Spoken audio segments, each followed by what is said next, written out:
sevincili yan kimi ayrılıp çıktı yerimden.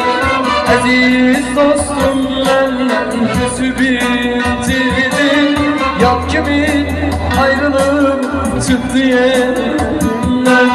O giden yolları ok basıp indi.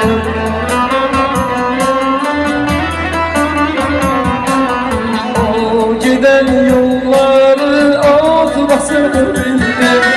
O gidip kalmışam hasretinde. O gidip kalmışam hasretinde.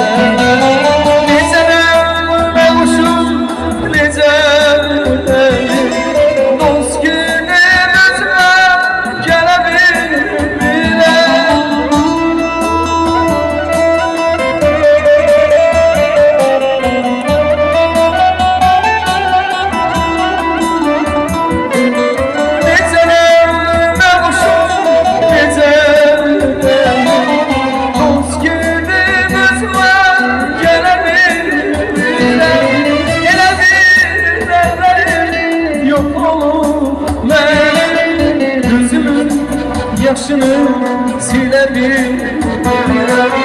Elə bir yok olup ben gözümün yaşını silebilirim.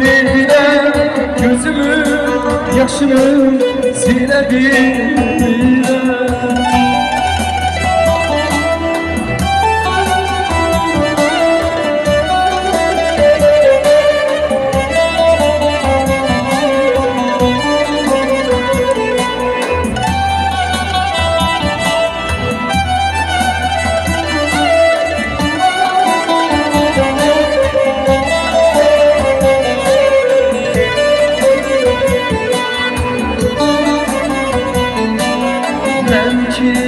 Seni